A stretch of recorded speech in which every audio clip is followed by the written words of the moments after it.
This is an old story, but it isn't getting much attention, so I'm still gonna do it.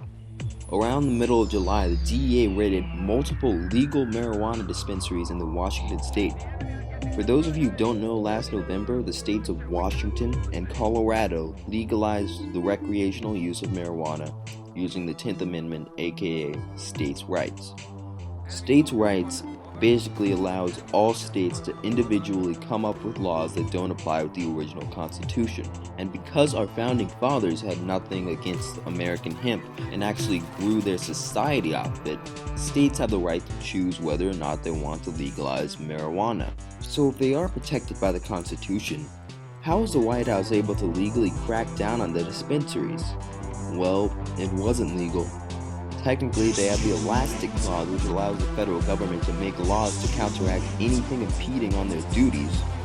But I don't think marijuana fit under that standard. So if it wasn't legal, and the government couldn't do anything to make it legal, why hasn't there been an attempt at impeaching those who were involved? I can answer that in one word: corruption. The exact thing the Constitution tried to stop. You see, the Democrats wouldn't dare go against Obama, and the Republicans, although for states' rights, hate marijuana. And the judges, well, they're off doing their own thing. If this is true, what else can the government do? Shut down all the places that conduct gay marriages? Remove all abortion clinics, or even force them into all states?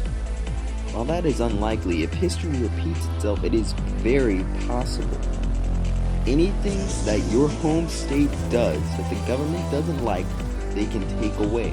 And the sad part is, the people don't see that the government they once controlled is now controlling them. You don't have rights. You don't have privacy.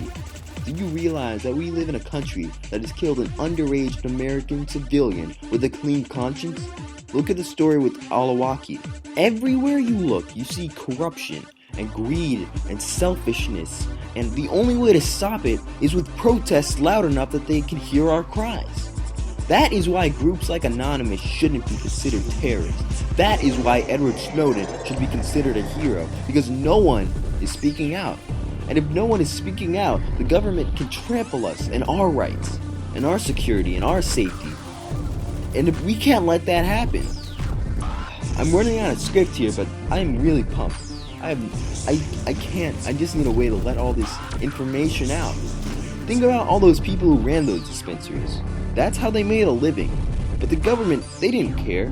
They would go in there, take all of their marijuana, take all of their phones, and just leave them jobless and probably in debt in the end. They don't care about you. They care about themselves. That is why so many representatives are representing themselves. They don't care about what happens to you. They care about what happens to the people that can get them back into the office. I don't know how many times I've said this in videos, but I just don't see how people aren't seeing it. I think that's all I can say and all I have to say. Trap Yak signing out. See you next week.